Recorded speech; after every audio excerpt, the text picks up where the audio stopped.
Brunelleschi managed it, he had somehow contrived to do it without visible supports. His design had none of the external buttresses or wooden centering that Neri de Fioravanti had proposed, and it had left the commissioning Opera del Duomo committee open-mouthed with amazement. Brunelleschi was either a madman or a genius, perhaps even both, and the Medici, and Cosimo above all, had wedded themselves to the man's crazed brilliance. He smiled at the audacity of it, and reflected upon what the cathedral might eventually come to mean, not only for his city, but also for himself. To judge from what was happening up there, he had every right to feel ecstatic as he looked at that ever-growing construction site. It was like some crazed Tower of Babel of scaffolding and planks, which played host to a multitude of workmen, wheelwrights, rope-makers, bricklayers, plasterers, carpenters and ironmongers, food vendors, wine sellers, and even a cook equipped with an oven for baking bread to serve to the men. Labourers were climbing up the wooden scaffolding, while others worked on wicker platforms, perched on the surrounding rooftops like birds' nests, as though they had enlisted a flock of storks to help them complete the titanic project. "So, what do you think, Messer Cosimo?" asked a quiet, firm voice. Cosimo spun round and found himself face to face with Filippo. A gaunt man with frenzied eyes, Filippo was clad in a red tunic and nothing else.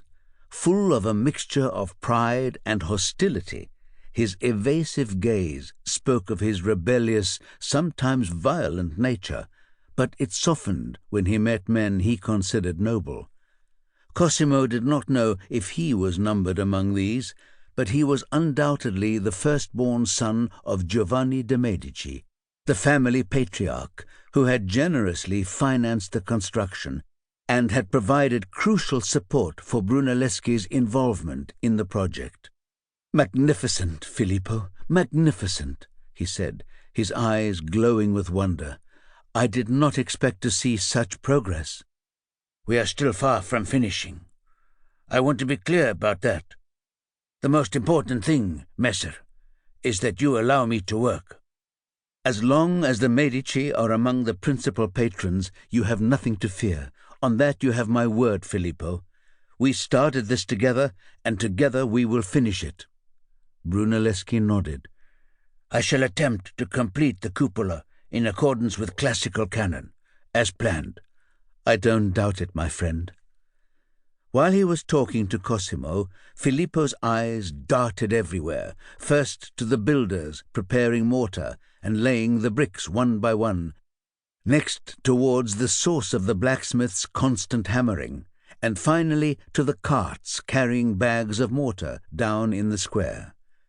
In his left hand he grasped a parchment containing one of many preparatory designs, and in his right he held a chisel. Cosimo wondered what plans he had for that. But that was Brunelleschi for you. And as abruptly as he had appeared, Brunelleschi gave him a nod of farewell and disappeared between the beams and scaffolding of the dome, swallowed up by that colossal, restless enterprise, buzzing with activity. Cosimo was left staring at the imposing wooden arches, while shouts announced the hoisting of yet another load. Suddenly he heard a voice from behind him call his name. "Cosimo!" Holding on to the scaffolding, he turned and saw his brother Lorenzo approaching. Before he even had the chance to greet him, Lorenzo cut him short. "It's our father, Cosimo. Our father is dying." Chapter 2. The Death of Giovanni de Medici. As soon as Cosimo entered the room, his wife, Contessina, came up to him, her beautiful dark eyes red from weeping. She was clad in a simple black robe and a fine gossamer veil. "Cosimo," she murmured. She could say nothing more. All her energies were focused on holding back her tears. She wanted to